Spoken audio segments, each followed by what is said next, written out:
Olá, pessoal do Dominantes Online, eu sou a Luciana Naar, professora de Biologia. Estamos no módulo fazendo exercícios, parte gostosa, né? E nessa videoaula a gente vai falar sobre reprodução, parte 2. Eu vou enfocar um pouquinho mais sobre a reprodução humana, tá legal? Vamos lá? Olha essa questãozinha aí que eu trouxe para vocês. A idade materna avançada, questão típica, hein? Eles gostam de perguntar sobre isso.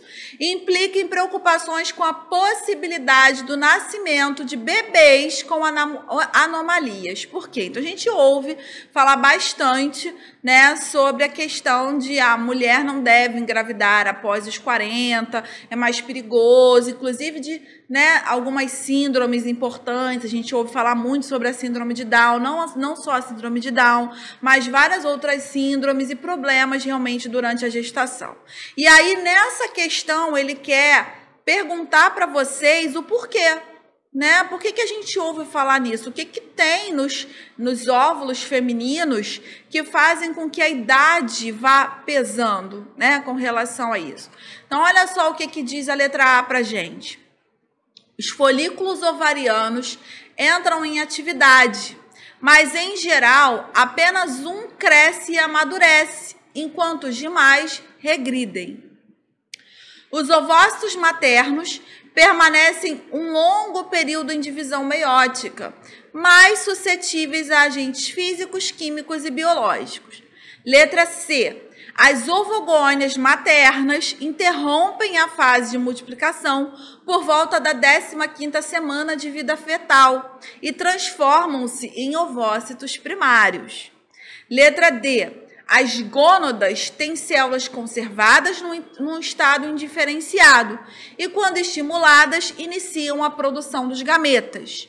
E letra E. As células do ovário materno sofrem inúmeras divisões mitóticas em resposta aos mecanismos de controle do ciclo celular.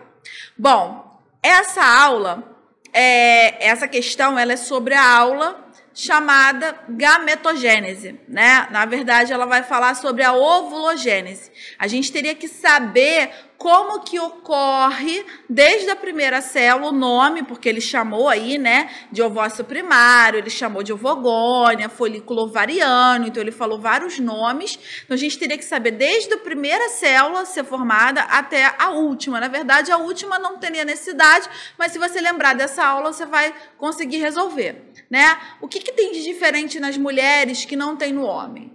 É que todas as nossas células, elas já passam para o estado de diferenciação ainda na barriga da mãe, ou seja, ainda na fase fetal. Então, a gente tem uma célula inicial, que é 2N, que se divide, tá legal, galera? Ela se divide ao longo de toda a vida nos homens. Depois que ele chega à puberdade, ela vai se multiplicando de acordo com as necessidades dele. E aí ela vai se multiplicando, depois ela cresce, entra em meiose 1, meiose 2, especialização e forma espermatozoide. Isso acontece ao longo da vida dele toda. Na mulher, não. Essa fase de multiplicação, ela acontece toda na fase fetal. E já na fase fetal, ela passa para a segunda fase, que é de crescimento e início, né, da meiose 1. Então, ela está se preparando para entrar na meiose, de fato. Então, ela inicia a meiose, mas para ali, tá? E nessa fase, a gente está chamando a célula de ovócito primário. Então, as mulheres, elas já nascem com todos os ovócitos primários dela preparados. Conforme a gente vai envelhecendo, os ovócitos primários vão envelhecendo juntos. E é por isso que gera tantos problemas, né? Porque já é uma célula que tem uma certa idade junto com o indivíduo que a carrega.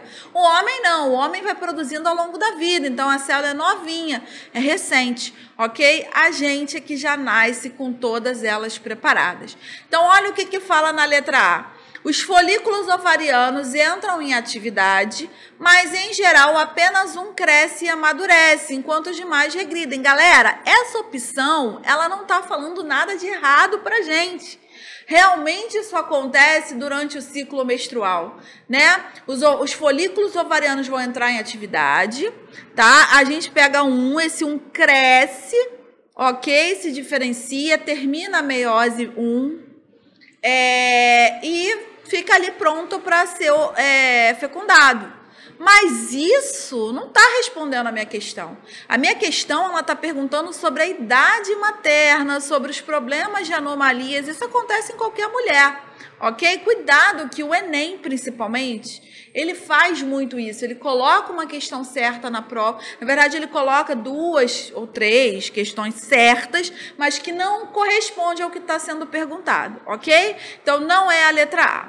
Letra B. Os ovócitos maternos permanecem um longo período em divisão meiótica, sendo mais suscetíveis a agentes físicos, químicos e biológicos. Realmente, os ovócitos, eles ficam muito tempo lá, né? Na divisão meiótica. Ele só vai terminar a meiose uma vez por mês, ao longo do ciclo, mas também não é isso, ok?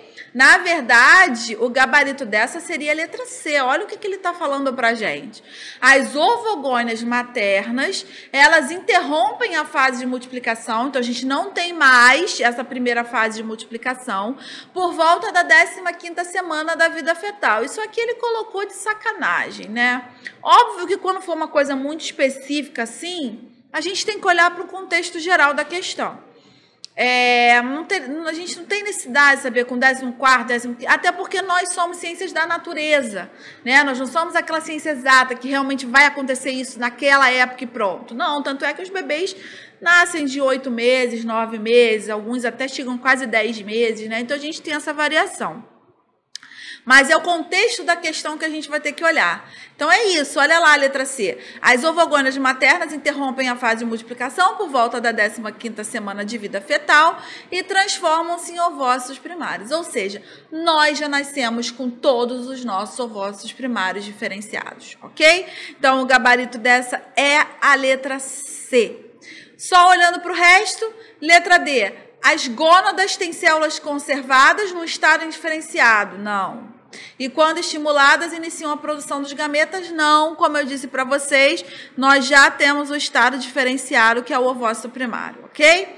E letra E, as células do ovário materno sofrem inúmeras divisões mitóticas? Não. A gente para de fazer essas divisões mitóticas, ok? A gente fica ali no longo tempo em divisão meiótica, esperando o óvulo amadurecer para se transformar em ovócito secundário.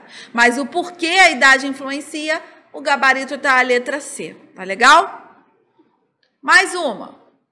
Partindo-se de 15 espermatócitos de primeira ordem e 15 ovócitos de primeira ordem, os números de espermatozoides e de óvulos vão ser. Bom, para a gente responder essa questão, a gente vai ter que relembrar também dessa aula que eu estou falando para vocês de gametogênese. Então, perceberam que as diferenças entre o homem e a mulher, elas caem em prova? É exatamente o que a gente teria que fazer, tá legal? Então, olha só, a gente tem a fase de ovogônia, tem várias células ali, né?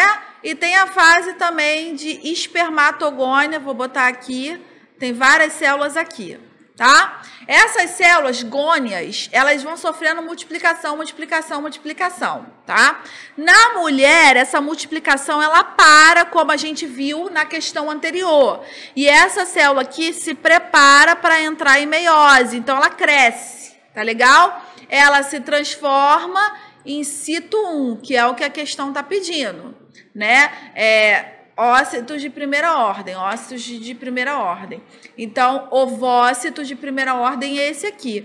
O espermatozoide, ele também vai formar o espermatócito lá de primeira ordem, tá legal? A diferença é, quando essa célula aqui na mulher, ela sofre meiose, só uma vai para frente. Por quê? Porque a outra vira um corpúsculo, vira um glóbulozinho polar. Ela não cresce, ela não consegue dividir igualmente. Por quê, galera? Porque o óvulo, que vai ser formado na mulher mais tarde, né? Ele vai servir para nutrição. É como se ele fosse um ovo mesmo, né? Para o embrião crescer ali dentro. Ele é que vai dar os nutrientes, o material, para que aquele indivíduo ele se reproduza no iniciozinho lá da reprodução dele, né? Então, uma das células vai ficar com todo o material citoplasmático da outra e a outra vai formar um corpúsculozinho. No homem, não. O espermatócito primário, ele sofre a primeira divisão da meiose e ele vai formar 2 células com o número de cromossomos reduzidos, ok? Lembra o que é meiose, né? Meiose 1 sofre lá divisão em 2 células, dando o número de cromossomos reduzidos, ok? E agora, esse ovócito aqui, tá? Que agora é chamado de ovócito secundário, ele vai dar origem, vai terminar a segunda meiose e vai dar origem a um óvulo, ok?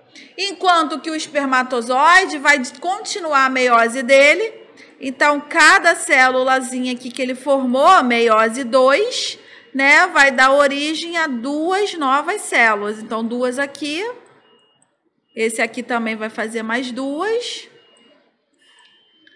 Isso é meiose, né, galera? Também precisava do conceito de meiose para saber. Então, olha só. Na reprodução feminina, eu tenho a formação de um único gameto, porque vai formar outro corpúsculozinho polar aqui, tá? A gente forma 2. O corpúsculo polar 1, o corpúsculo polar 2. E esse aqui é o óvulo que realmente vai ser fecundado, ou foi fecundado, né? Então, a mulher, para cada ovócito, é uma célula. É um óvulo. Então, se ela tem 15 ovócitos primários, vai dar origem a 15 óvulos. Cadê o gabarito? Pode ser a letra A, pode ser a letra C, pode ser a letra D, né? Vou tirar a letra B e vou tirar a letra E. E no homem? Cada espermatócito primário sofreu meiose normal. Meiose a gente sabe que gera 4 células filhas com metade dos cromossomos. Então, tá aqui os 4 espermatozoides que foram formados. Ou seja, vai ter que ser 15 vezes 4, 60, né? Então, o gabarito dessa, 60 e 15, letra D. Tá legal? Galera, saber essas diferenças aqui são cruciais para a gente conseguir resolver esse tipo de questão, tá bom? Mais uma questão sobre fecundação, reprodução, fisiologia humana. Olha lá. A figura mostra os níveis de progesterona no sangue de uma mulher ao longo de 90 dias. Progesterona é aquele hormôniozinho que aparece na segunda fase do ciclo menstrual, né? Depois do 14º dia, depois que a mulher já ovulou, tá ovulando, vai crescendo o nível de progesterona, que é para preparar essa mulher para uma possível gravidez. Então, olha só. Pode-se afirmar que as setas A e B indicam, respectivamente, então aqui, ó, o 15º dia, né, desse ciclo da mulher, e olha só o que aconteceu, galera. No 30º dia aumentou, com 45 dias só está aumentando, com 60 dias só está aumentando, com 75 só aumenta e com 90 ele cai. Ué, o ciclo da mulher, ele tem em torno de 28 dias, né? Como é que seria um gráfico de progesterona? Vamos ver se vai sair legal aqui, hein? 14, tá? Essa linhazinha aqui seria o 14º dia, ok, pessoal? 14º dia. E aí, olha só, progesterona, ela tem mais ou menos essa cara aqui, ó. Depois, galera, ela tem que cair para a mulher menstruar. Tá? Lá no 28º dia, a gente não tem quase nada de progesterona, que é para a mulher vir menstruar. Essa aqui não. Essa aqui, ó, 30, 45, 60, 75 dias, opa, não caiu o nível de progesterona. Quando isso acontece, pessoal, a gente fala que houve fecundação. Ou seja, essa mulher está grávida e o feto está continuando para ele a produção de progesterona. Está continuando a indicar que há necessidade de continuar a produção de progesterona ao longo de toda a gravidez, ok? Então, pode-se afirmar que as setas A, aqui, indicam, A e B está aqui, indicam respectivamente, vamos lá, A, início de uma gravidez, né? Porque fecundou e a progesterona não caiu, certinho. E interrupção dessa gravidez, provavelmente, porque senão, pessoal, o nível de progesterona ele vai até o último mês da gravidez, ok? Ele se mantém constante. Então, se com 90 dias houve essa queda abrupta aqui, provavelmente houve uma interrupção dessa gravidez. Então, eu acho que o meu gabarito já é a letra A, mas vamos só olhar o resto para conferir? Letra B, interrupção de uma gravidez? Na letra A, não, é o início, tá? Início do ciclo menstrual? Não, se eu já tenho uma quantidade alta de progesterona, é porque eu estou no meio do meu ciclo menstrual. Olha aqui, ó, né? Letra D, término do ciclo menstrual e início de um novo ciclo com 90 dias? Não.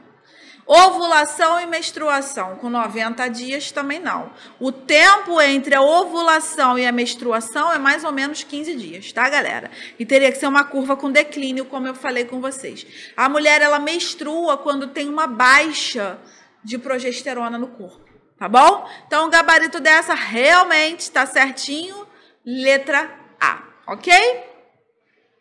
Mais uma para a gente terminar essa parte de fisiologia humana, reprodução.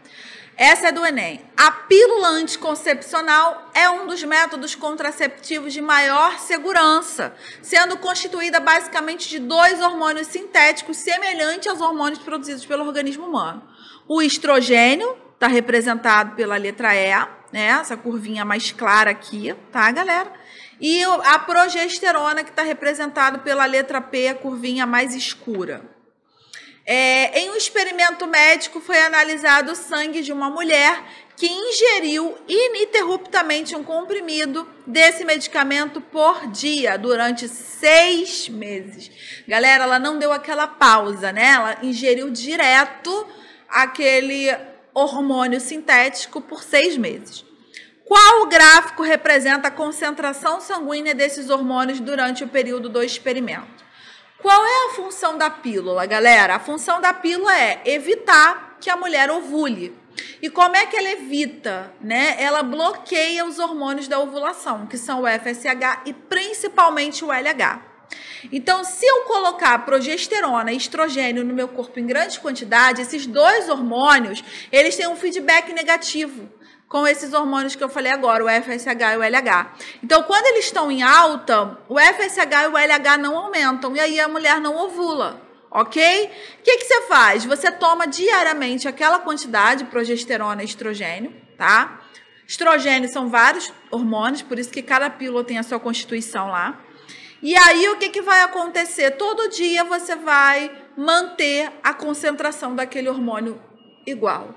Então, não é a letra B, não é a letra C, não é a letra D. Poderia confundir com a letra D de aumentar direto, né? Mas a gente toma doses iguais, então a gente vai manter uma constância, tá? Então, não pode ser nem a letra D e nem a letra E. Só pode ser a letra A, tá legal? Poxa, professora, mas a letra A não está indicando que está aumentando, mas eu não quero que ela aumente. Eu quero que ela se mantenha igual. Se a gente quisesse que ela aumentasse ao longo do ciclo, a gente ia tomar doses diferentes. E não é isso que acontece, né? Se você olhar a bula do remédio, da pílula, ela tem a mesma concentração de hormônio do início ao fim. Então, a gente não quer que ela aumente, que ela dispare. A gente quer que ela se mantenha. Para o quê? Só inibir os hormônios hipofisários, que são os que fazem a mulher ovular. Então, o gabarito dessa é a letra A. Realmente, a letra D pegou muita gente aí desprevenido, tá legal? A gente tem que tomar cuidado com esses feelings aí, com essas pegadinhas que as questões mostram. Galera, então, essa foi a seleção que eu fiz para vocês, para enfocar a reprodução humana, como que ela é cobrada em prova, tá legal? Espero que tenha ficado melhor, mais esclarecido aí na cabeça de vocês. Obrigada pela atenção, até a próxima.